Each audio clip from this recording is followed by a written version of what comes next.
A city is the quintessential image of what civilization is. We gather together in these maze-like structures, giving little thought to the spiritual and psychological pitfalls that this causes. We are feeding a beast, one that we were warned about in the myth of the Minotaur. The myth begins with the kingdom on the island of Crete.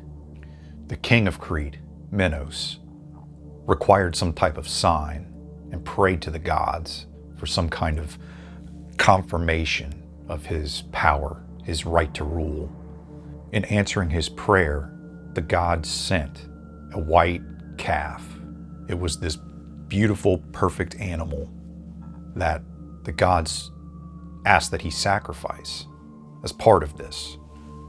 But Minos, becoming greedy and wanting to hold on to things, kept the calf for himself. Kept this white, it was a white bull. And as a punishment for his lack of sacrifice, the gods made his own wife become attracted to this bull. She birthed a monstrous figure, the one that we know as the Minotaur. It was this beast-like creature with the body of a man and the head of a bull. Now, Minos could not bring himself to destroy this abomination, so he employed the help of the inventor, Daedalus, who created containment for this beast. I'll get to that in a second. Now, this genius inventor that King Minos used was Daedalus, who turns out is the father of Icarus. When the two of them tried to escape Crete later, we have the myth of Daedalus creating the wingsuits. And of course, he tells him not to fly too high or too low, or the sun would melt the wax on the wings. And if you haven't seen this photo, an astrophotographer from Arizona just captured this amazing image of a skydiver dropping down from the sky. This was planned out, and they had to attempt this like 6 times. And he's practiced with other stuff too, but they got an image of this guy falling in front of the sun, and it's so reminiscent of the Icarus myth. It's such a powerful, awesome image if you haven't seen that. But I mean, just look at that. How can you not love mythology? Going back to the Minotaur myth, Daedalus creates a maze, a labyrinth, to contain this monstrous beast. And Minos, still unable to unalive this thing that he's created, and he wants to hide his shame. So because of his lack of sacrifice and lack of loyalty to the gods, he's punished with having to deal with this. Annually, he has to send in 7 young men and 7 young women into the labyrinth so that they can be consumed by the Minotaur. Let's consider the labyrinth for a moment. Now, this represents so many things. This rise of civilization, the things that we've supposedly left behind. It happens on an individual basis and in groups. It's the abandonment of things to the subconscious mind. That's one way we can look at it. Another level up, it's the group, the collective unconscious. In some capacity, it's feeding into this collective unconscious. And civilization has created so many convenient ways to just forget them. It's up for debate whether or not we're feeding into some kind of metaphysical, energy field that's creating beasts or demonic forces. But I think that's entirely possible, and it can be both. It's a psychological and a spiritual process that's happening. But these cities have become traps for men. You have to fit in. You cannot exist without sticking to the channels, staying within the boundaries. It's definitely something that we can call a demon, whether you believe in them literally or figuratively, psychologically speaking, it's a demonic force. So what do? How do we even acknowledge that? How do we face the Minotaur? How do we face the beast? Actually, the answer lies in what happens in the myth. Something very fascinating happens. A champion comes forward. His name is Theseus, and he's had enough of these 7 women and 7 men being sacrificed to this animal, to this beast every year. He's volunteered to go in and battle the Minotaur, to navigate the dark corridors of this structure that's been created to imprison it, while in reality making the rest of the city suffer. Theseus is aided by King Minos' daughter, who is actually in love with Theseus. We'll get to that later, what ends up happening with that. He's kind of disingenuous in his reciprocation of love, but she's in love with him, and she gives him, now this is the crucial part, she gives him string to go and navigate the maze and to know which paths he's already traversed and to give him that direction. He ends up utilizing this, going in and defeating the Minotaur. It's with the aid of this string. Now, what is this string? Okay, what is this representing? What's it telling us? It's so crucial, such a simple thing. To me, in my opinion, the string is memory. I think we take for granted how crucial memory is. You can think about the human soul. I mean, it is the absolute essence of what a human soul is. We are our experiences. If we were to die and leave this body, how are we still us? How are we still, it's a very strange phenomena that, they say that every cell in our body is replaced every 5, 7, whatever it is, 10 years. And this happens 6, 7 times over a normal lifespan.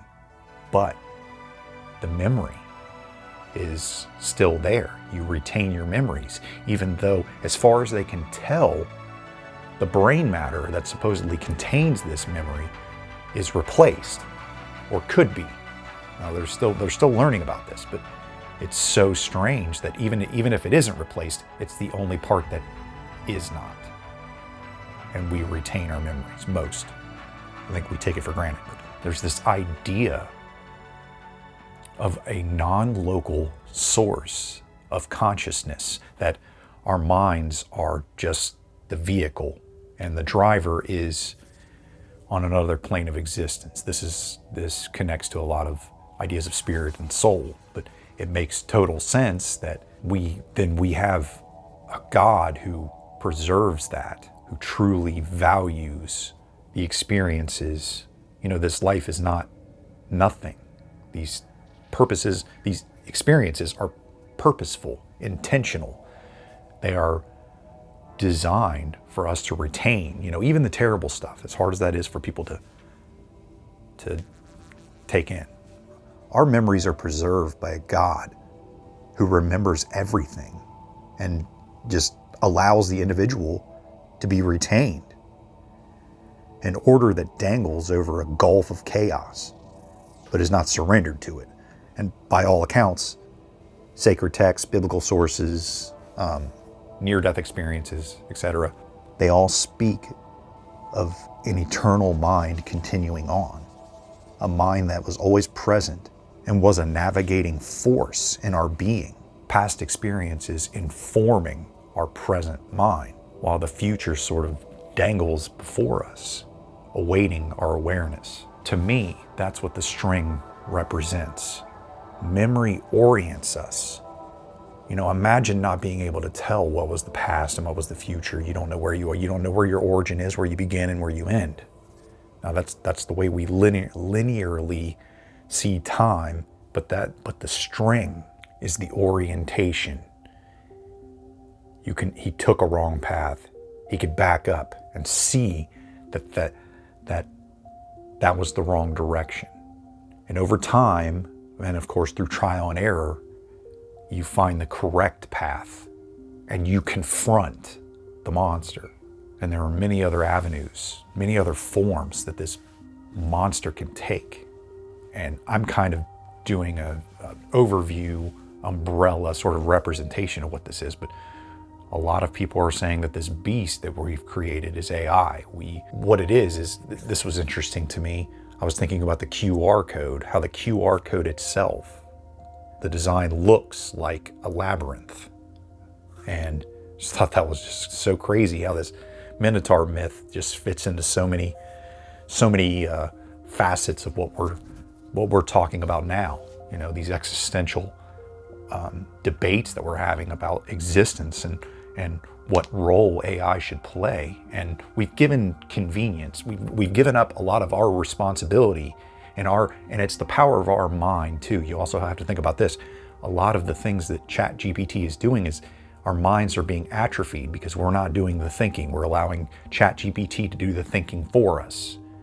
And a lot of this other thing, instead of typing in a website, you scan a QR code, or you're using these codes and it's just shorthand. It's allowing the machine to do the thinking for us, to do the actions for us, and it's sort of shoveling us into one of those channels in the labyrinth. If that makes sense, if this metaphor is making sense at all, let me know.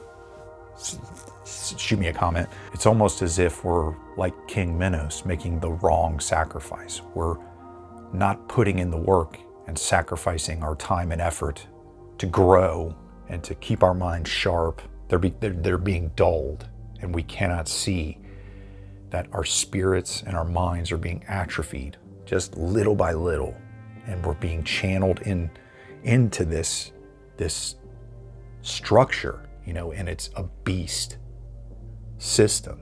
It's a beast system. That's what it is. The cost of that is your individuality. And I know that sounds dramatic, but I believe that's the truth. I think there are always things in our lives right in front of us that can be sacrificed. Just like this white bull that King Minos was, things that just need to be, that are kind of put there. It's a test. We have to do what's necessary and get them out of our lives. We risk the rise of something malevolent, something in our psyche, in our technology. It happens in so many different levels. I'm gonna have to narrow it down. It's good stuff for a new video. But think of the string as orientation, the truth, speaking the truth while you're within the chaos, and it leads you out. It is the saving grace. It's that memory. Those who don't know history are doomed to repeat it. Symbolically walking through that labyrinth. You're just feeding the beast. You're near the beast. You're feeding this system. It's death, not life. Thanks for listening. Thanks for hanging out for a bit. If you want to check out some of my other work, just go to the channel. I've got a few hundred on all kinds of subjects. And if you want to hear more about the soul, I'll pin that in the comments. I'll put it here so you can click on that, come back and see me, come back and hang out, and I will see you all in the next video.